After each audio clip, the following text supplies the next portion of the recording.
설교를 시작하면서 지도를 하나 보겠습니다.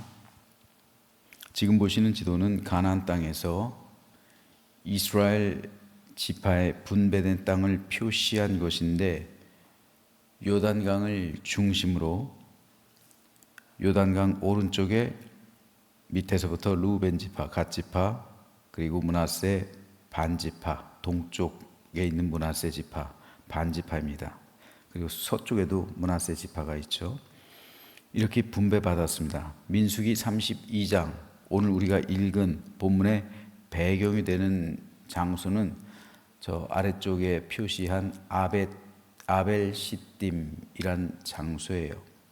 이곳이 민수기의 사실 거의 전체 배경이 되는 곳입니다. 이곳에서 여러 가지 사건들이 있었던 거예요. 그런데 여기서 루벤 지파 그리고 갓 지파가 모세에게 나와서 자기들은 이 요단 동쪽에 정착하겠다, 그러니 이곳을 우리에게 분배해 달라라고 요청합니다. 그들의 주장은 굳이 요단강 건너가서 가나안 족속들과 전쟁하지 않겠다는 거예요. 자기들은 여기에 남겠다는 겁니다.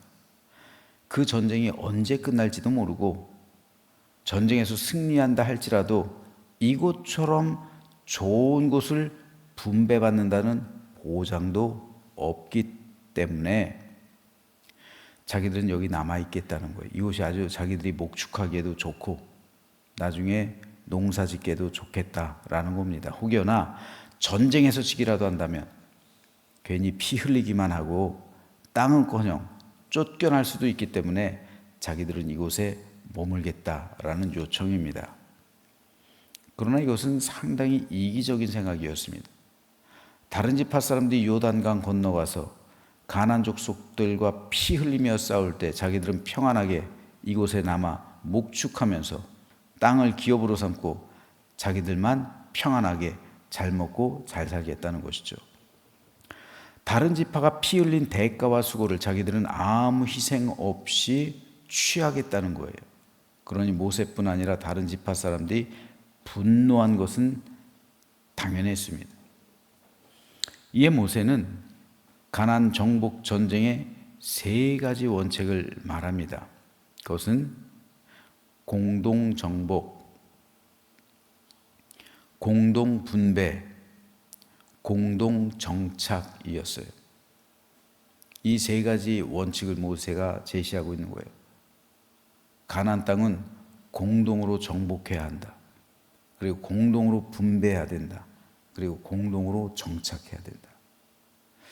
이에 루벤 지파와 갓 지파는 우리가 이곳에 우리 가축을 위하여 우리를 짓고 우리 어린 아이들을 위하여 성읍을 건축하고 이 땅에 원주민이 있으므로 우리 어린 아이들을 그 견고한 성읍에 거주하게 한 후에 우리는 무장하고 이스라엘 자손을 그곳으로 인도하기까지 그들의 앞에서 가고 이스라엘 자손이 각기 기업을 받기까지 우리 집으로 돌아오지 아니하겠습니다 라고 수정 제안을 합니다.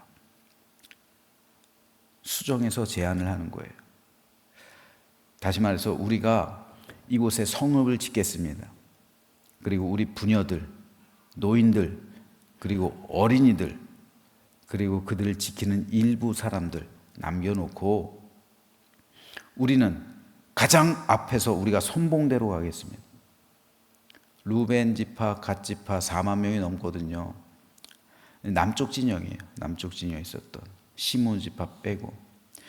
그러니까 우리가 이곳에 남아서 어린 아이들 위해서 성읍을 짓고 그 아이들을 다 넣은 다음에 가축을 넣은 다음에 우리가 앞장서서 우리가 선발대로 가겠습니다. 그리고 전쟁이 끝날 때까지 우리 집으로 이곳으로 돌아오지 않겠습니다. 수정 제안을 합니다. 그랬을 때 이 수정 제안은 모세를 비롯해서 모든 이스라엘 지파들이 흡족했어요. 이스라엘 백성들로도 손해볼 게 없어요. 왜요? 군인들은 다 쫓아가는 거잖아요. 그럼 부녀들은 이곳에 남아있는 거고, 그러니까 이스라엘 백성으로서도 오히려 더 좋아요. 왜냐하면 홀가분할 수가 있잖아요. 부녀들을 안 데리고 가도 되는 거고, 전쟁할 수 있는 장정들만 가는 거고, 그리고 전술적으로도 세 개 지파, 두 개 반지파죠. 두 개 반지파가 요단 동쪽에 있는 게 더 좋아요.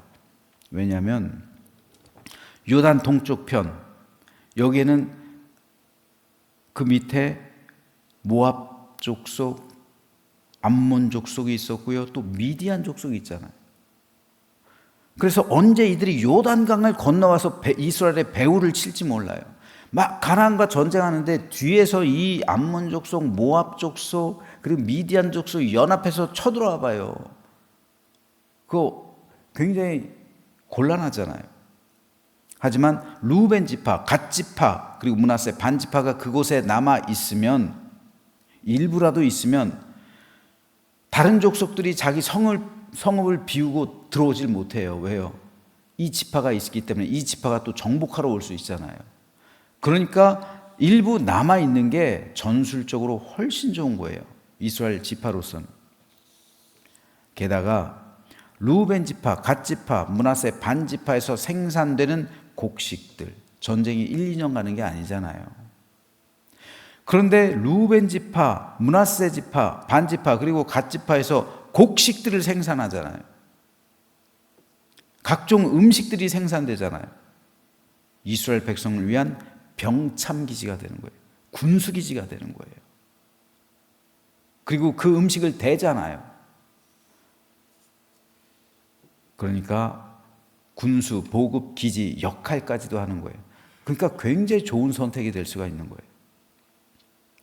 그래서 이스라엘 모든 지파는 이 수정 제안을 즐거워하고 흡족하게 받들은 것이고, 오늘 우리말로 윈윈 한 겁니다. 즉 모두가 이겼다는 거예요. 싸움의 결과에는 세 가지 종류가 있어요. 승리하는 진영이 있으면 패배하는 진영이 있죠. 승자가 있으면 패배가 있어요. 승리가 있으면 패배가 있어요. 이것이 바로 윈, 루즈예요.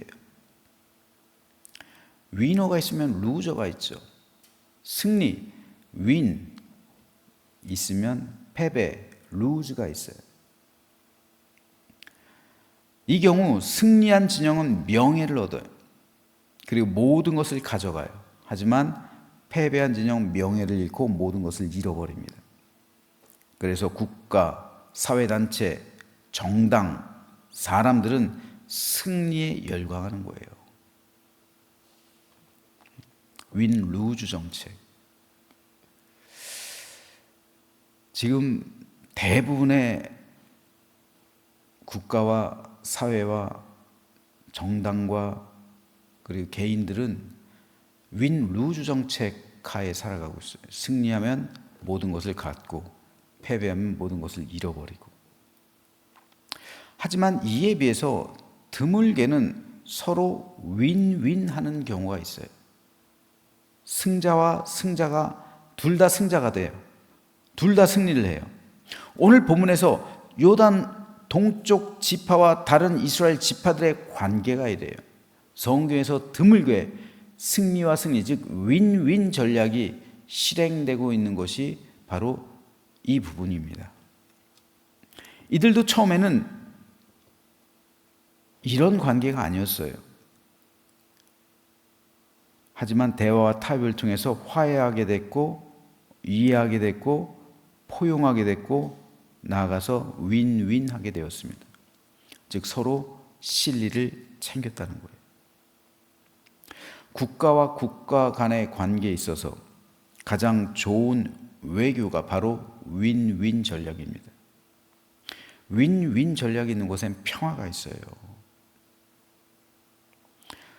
그런데 요새 전 세계 흘러가는 모습들을 한번 보세요. 지금 전 세계가 윈윈 전략으로 나가고 있습니까? 아니에요. 윈 루즈 전략으로 가고 있어요.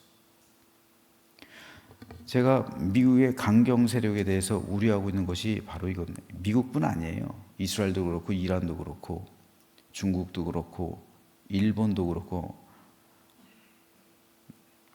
대부분 윈 루즈 전략을 취해요. 예전에 미국은 윈윈 전략을 썼어요. 서로가 실리를 챙기고 서로가 이기는 게임을 하자. 근데 지금은 전략이 바뀌었어요. 지금은 윈 루즈 전략을 취하고 있어요. 미국이요. 그러면 반드시 거기에는 미국이 위너가 되면 반드시 루저가 되는 국가가 생기겠죠. 문제는 이 관계가 우리나라에도 대입될 수가 있는 거예요. 미국이 위너가 되고 우리나라가 루저가 될 수가 있는 거예요. 미국이 중국뿐 아니라 다른 전 세계를 대상으로도 지금 윈 루즈 전략을 취하고 있어요. 그렇게 되면은 전 세계가 아파하는 거예요. 고통받는 거예요. 그러다 보면 어떻게 됩니까? 반드시 거기엔 반발이 따라요. 미국에 대한 무모한 도전을 하는 국가가 생긴다고요. 예전에 윈윈 전략할 때는 누구도 미국한테 도전하지 않았어요. 서로 평화하게 했고 굉장히 미국을 존경하고 존대했고 그리고 존귀하게 여겼죠.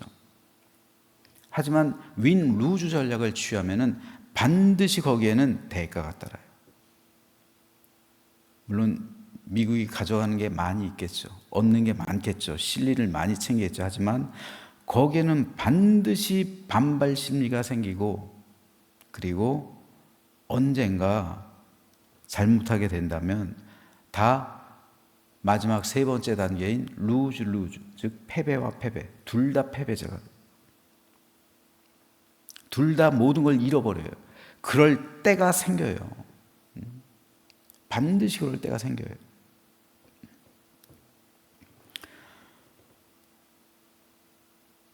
그렇다면 그래서 제가 우려하는 것도 이거예요. 우리 정당도 마찬가지죠. 정당도 국민의힘, 민주당 윈 루즈 전략을 취하면 안 되는 거예요.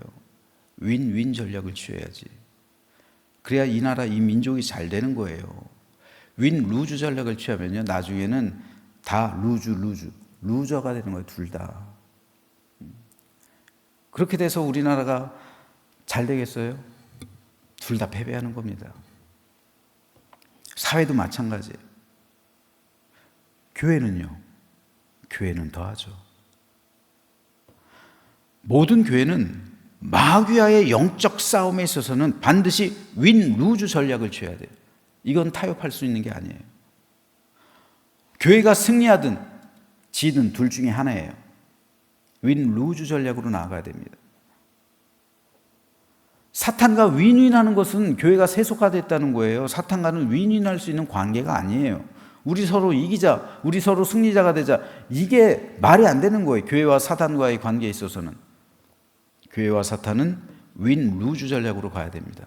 우리가 모든 것을 갖든 모든 것을 잃어버리든 둘 중에 하나예요. 영적 싸움에 있어서. 하지만 교회 내부 성도들과의 관계에 있어서는 윈윈 전략을 써야 되는 거예요. 서로가 승자가 돼야 돼요. 서로가 실리를 챙겨야 돼요. 목사가 성도 이겨서 뭐 해요? 성도가 목사 이겨서 뭐 해요? 여러분이 여러분 이겨서 뭐 해요? 나를 짓밟고 그 사람이 잘 되는 모습 보면 축복할 수 있겠어요? 교회에서? 아니에요. 교회에선 절대 윈 루즈 관계가 형성이 되면 안 되는 거예요. 교회에선 윈윈 전략을 써야 되는 거예요.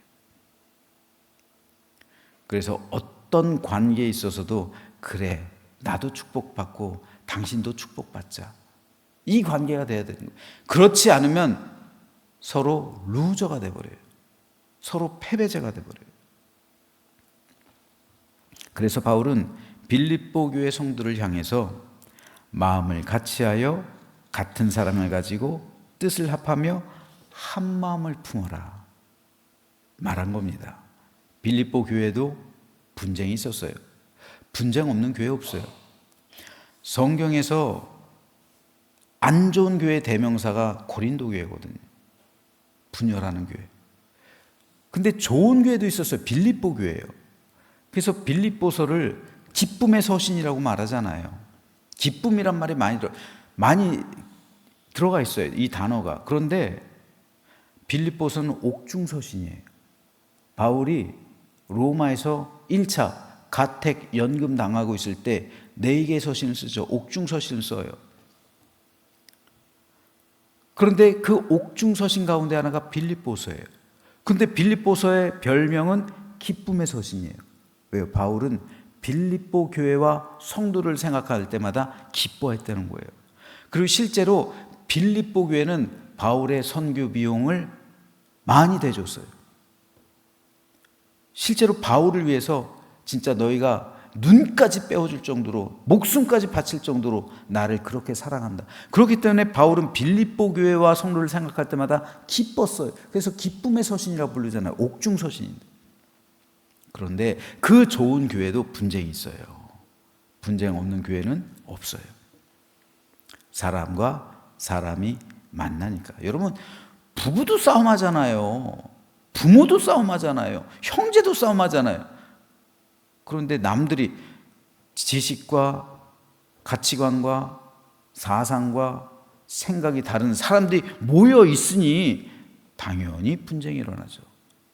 우리 교회는 국민의힘도 있고요, 민주당도 있어요. 당연히 정치 얘기하면 분쟁이 일어나죠. 생각이 다르니까, 사상이 다르니까, 자기 의견이 다르니까. 그렇죠. 여러 가지 우리 교회 지역 출신이 다 다르고요. 그리고 살아온 환경이 다 달라요. 그러니 분쟁과 분란의 소지가 있을 수밖에 없는 곳이 바로 교회예요. 하지만 중요한 것은 우리는 천국 공동체라는 거죠. 천국에 속해 있다는 거예요. 천국은 국민의힘만 가는 것도 아니고 민주당만 가는 것도 아니에요. 천국은 모든 사람을 다 아우르는 화해의 장소, 화목의 장소, 기쁨의 장소, 샬롬의 장소, 은혜의 장소, 축복의 장소예요. 그렇기 때문에 천국에서 우리 모두는 다 화목하고 화해하고 일치하고 은혜와 사랑과 축복과 행복을 누리는 거예요. 영원한 샬롬의 상태가 우리 안에 충만히 임한 거예요. 그러므로 바울은 빌립보 교회 성도를 향해서 하나님의 마음 가지고 천국 공동체 안에서 서로 마음을 같이 해서 같은 사랑 가지고 뜻을 합해서 한 마음을 품으라. 이것이 바로 천국 공동체의 삶이다라고 권면하는 거예요. 즉 서로 윈윈하며 살아라 말해주는 겁니다. 윈윈하라는 거예요. 그러므로 여러분 잊지 마십시오. 교회 공동체는 윈윈해야 됩니다. 서로가 서로에 대해서 승자가 돼야 돼요. 누군가 패자가 되면 절대로 그 다음부터는 그 사람을 안 봐요. 저와 여러분들과의 어떤 아규가 있다면, 그 논쟁이 있다면요, 제가 여러분을 이겼어요. 그럼 그 다음부터는 여러분이 저를 지지 않아요. 마음으로 이렇게 꼬고 있는 게 있어요. 그래서 목사님 무슨 일 추진하다 그러면 마음으로 꼬고 있는 그게 있기 때문에 지지 안 해줘요. 왜요? 내가 졌기 때문에. 하지만 서로 윈윈 전략으로 우리가 함께해서 우리가 함께 승리하게 될 때 거기에 무슨 분쟁이 있겠어요? 거기에 무슨 분열이 있겠습니까? 그러므로 저는 우리 교회가 이러한 일치와 사랑과 화해와 용서와 은혜와 축복이 넘치는 천국 공동체 되기를 주님의 이름으로 축복합니다. 그래서 우리 모두 이스라엘 지파들이 오늘 하나 된 것처럼 우리도 기쁨으로 하나가 되고 서로에게 유익과 덕을 끼치며 하늘나라에 이를 때까지 주님의 한 몸 된 천국 공동체의 삶을 살아가는 우리 모두가 되시기를 주님의 이름으로 축원합니다.